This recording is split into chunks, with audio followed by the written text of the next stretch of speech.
June 16, 2025.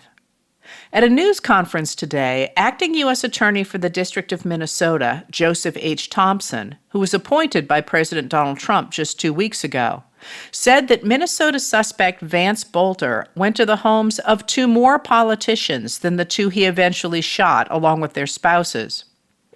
One was on vacation with her family, and at another home, a police officer apparently scared him off.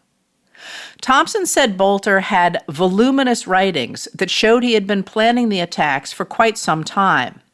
But, Thompson added, I have not seen anything involving some sort of political screed or manifesto that would clearly identify what motivated him.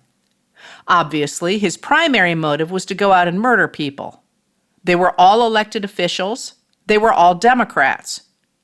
Beyond that, I think it's just way too speculative for anyone that's reviewed these materials to know and to say what was motivating him in terms of ideology or specific issues. Zoe Sotilli of CNN reported that Bolter is facing federal charges of 2 counts of stalking, 2 counts of murder, and 2 counts of firearms offenses. He is facing state charges of first-degree murder, second-degree murder, and attempted murder. MAGA loyalists have continued to radicalize in the wake of the shootings, spreading disinformation that blamed the violence on Democrats or joking about the event. Walker Ornstein of the Minnesota Star-Tribune debunked the information spread by MAGA loyalists, noting that Bolter was not close to Walz, who simply okayed his reappointment to a bipartisan board that then-Governor Mark Dayton had put him on in 2016. According to his roommate, Bolter was a strong supporter of Trump. Emily Anderson Stern and Robert Gehrke of the Salt Lake Tribune called out Senator Mike Lee, a Republican of Utah, for his behavior in the aftermath of the shootings. Lee joked about the killings and falsely blamed the violence on his political opponents, tying the shooting to Minnesota Governor Tim Walz. Senator Amy Klobuchar, a Democrat of Minnesota, responded, "This was an incredible woman, her husband, her 2 kids. Yesterday on Father's Day, there was no Father's Day for them. They lost both their parents. This is not a laughing matter, and certainly what we're seeing is an increase in violence, and this evil man who did this is not a joke." Of Lee's behavior, influencer George Takei wrote, "Utah voters, are these really your values? Mike Lee is the best you can do?" After Lee pinned one of his disturbing tweets to the top of his social media timeline, Tim Miller of The Bulwark wrote, "This is less of a political matter than a sign of deep mental illness."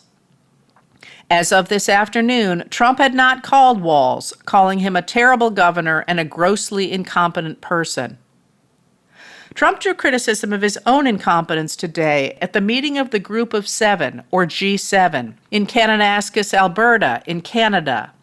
The G7 is a forum of democracies with advanced economies that includes Canada, France, Germany, Italy, Japan, the United Kingdom, and the United States, as well as the European Union.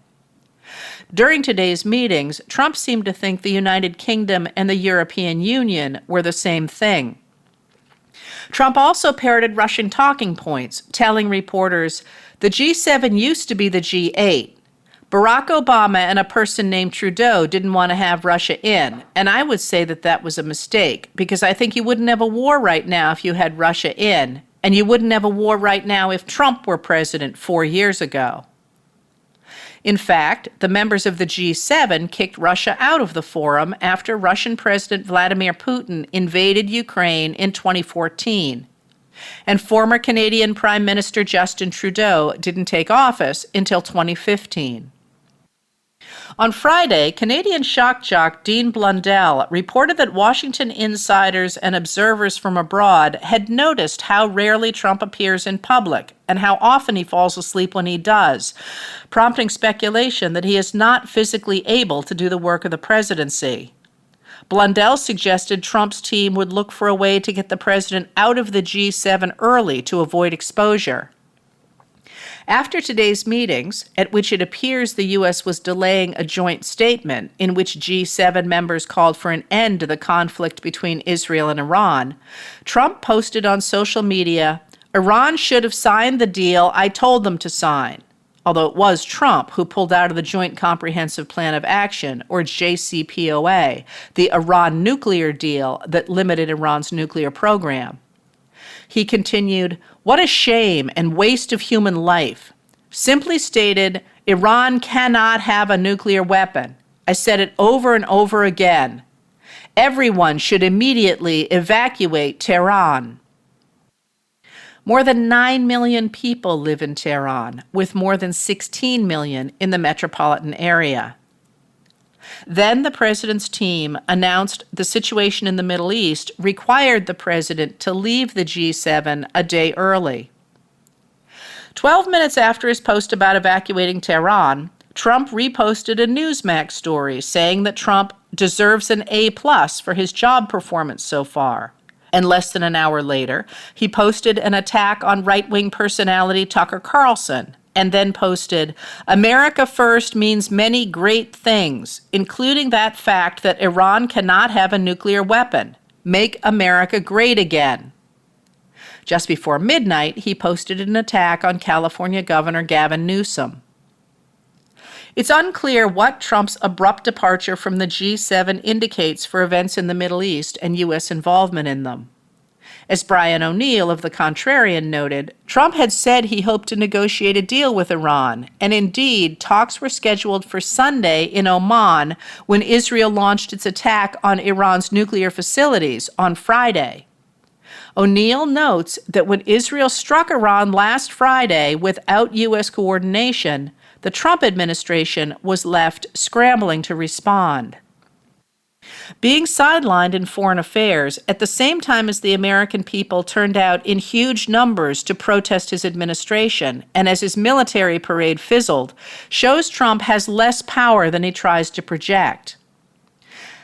How decisions are being made in the administration is unclear. Notably, after Trump wrote last Thursday that changes are coming in deportation orders because it made no sense to deport workers who had been here for a long time and were vital to farms, hotels, and restaurants, the Department of Homeland Security, or DHS, today reversed that decision. Carol D. Lenig, Natalie Allison, Marianne Levine, and Lauren Kaori-Gurley of The Washington Post reported that after Trump's post and comments to reporters, a DHS official told agents to pause raids on agriculture, including meatpacking plants, as well as restaurants and hotels. But on Sunday, DHS leadership suggested a reversal was coming because, as the journalists write, the White House did not support the new policy. In a call this morning, officials from Immigration and Customs Enforcement, or ICE, told agents to continue immigration raids at the businesses Trump had said he was going to protect. This shift makes it seem as if White House Deputy Chief of Staff Stephen Miller, a white nationalist who insists that the U.S. must deport 1 million immigrants this year, is determining White House policies, just as he did on the Signal chat about the military strikes on the Houthis in Yemen, when his statement that Trump wanted a strike appeared to shut down any further debate of the question.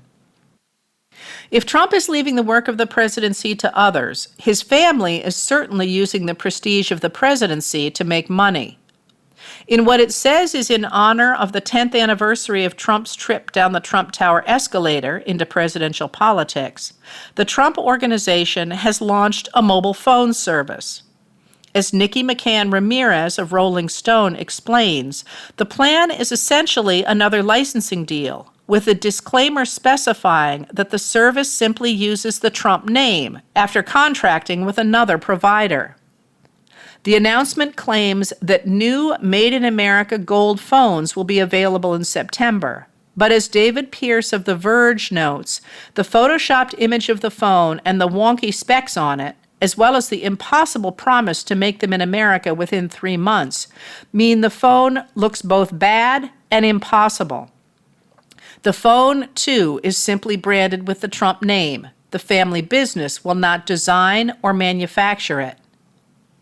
The family was evidently in a hurry to get this venture up and running. Kelsey Griffiths of Bloomberg reported that the Trump Organization only applied for the trademarks for it last Thursday.